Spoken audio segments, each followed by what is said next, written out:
Powered by the Montana Television Network. This is the 5:30 News on Q2, Montana's news leader. Good evening and thanks for joining us tonight. I'm Jay Cohn. And I'm Jeanelle Slade. Tonight the community gets to weigh in on a city council decision that rejected part of a proposed expansion plan for the Alberta Bear Theatre. The theater had asked to expand its right-of-way north of its building to include a new landscape plaza. Alberta Bear was granted an expanded right-of-way in 2016, but now city staff says it's hesitant to hand over even more space. The city denied the permit for several reasons, most notably its impact on both driving and parking lanes near the theater. The right-of-way in question, about the length of one block, includes a driving lane and several parking spaces. Now, the city says with such encroachment issues, it has to determine if the private use of the right-of-way conflicts with the public use. Alberta Bear has submitted an appeal of the city's decision. Tonight's public hearing will give community members an opportunity to give their opinions as to whether the city council should reconsider.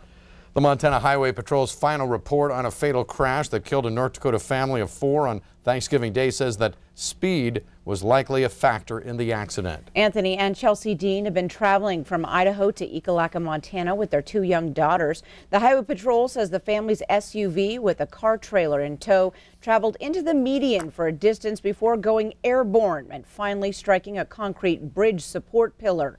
The vehicle then slid nose down into Pryor Creek. The wreckage wasn't found until Friday night, some 37 hours after the crash. Anthony Dean was a Global Hawk helicopter crew chief assigned to Grand Forks Air Force Base, while Chelsea Dean was a volunteer firefighter for the Manville, North Dakota Fire Department. A 64-year-old Billings man now identified as the victim of a car versus bicycle crash over the weekend. The Yellowstone County Coroner's Office has identified the victim as Douglas Anglin of Billings. Police say Anglin was riding the wrong way on the King Avenue overpass late Saturday night when he was struck. The driver of the vehicle involved did cooperate with police during the investigation, and no charges have been filed. Also today, authorities releasing the identity of a man who was shot to death in Billings last week. 25-year-old John Smathers of Anaconda was shot and killed at a home on Canyon Drive last Wednesday. Initially, police reported the victim was a Billings resident. Still, though, very little information has been released about this shooting, which is being investigated as a homicide. Another man, a 30-year-old from Billings, was also wounded. He was transported to the hospital, but authorities have not updated his condition. Meanwhile, Billings police continue to investigate the circumstances surrounding the shooting. What was first believed to have been an accidental shooting in Helena back in October is now a case of murder. Lewis and Clark County prosecutors filed charges today in the shooting death of a former Rocky Mountain College and MSUB team doctor. 62-year-old Greg Trude is facing 1 count of negligent homicide and 1 count of tampering with or fabricating with physical evidence. Both are felonies. Now, police responded to reports of a gunshot in the former Kmart parking lot on October 1st. There they found Dr. Eugene Buzz Walton with a gunshot wound. Walton was taken by ambulance to St. Peter's, where he was pronounced dead. Helena police had previously said the gun accidentally discharged when Trude attempted to retrieve his rifle from the back of the truck. On his LinkedIn page, Trude lists himself as an NRA rifle and handgun instructor and a member of the National Right to Life Board of Directors. The largest fire in California history now listed as 100% contained. But with the campfire left in its wake, as Secretary of the Interior Ryan Zinke demanding change. At least 85 people were killed and 249 are still listed as missing. Nearly 19,000 buildings, most of them homes, were destroyed. The campfire devoured more structures than the state's other 7 worst wildfires combined. Thousands are stuck in tent-based cities, not knowing what awaits them in the ash. Secretary Zinke continues to stress the need for better forest management and tried to explain what it actually means for places like California. In his op-ed, Zinke goes on to say, quote, part of forest management includes reducing the fuel load by scientifically determining which trees need to be removed in order to improve forest health and resiliency. Active management, he says, does not necessarily mean clear cutting or large-scale logging, as some environmentalists would have you believe, end quote. Zinke concludes by urging Congress to pass the long-awaited Farm Bill, which he says also features several measures that will address forest management issues. According to AAA, 40% of Americans believe automated features on new vehicles allow the car to drive by itself. Well, that's not exactly true. MTN's Emma Hamilton has the details about these features and why they can be even more dangerous in the winter. New vehicles have features to keep you safe on the roadways, and recently there has been a misconception about them.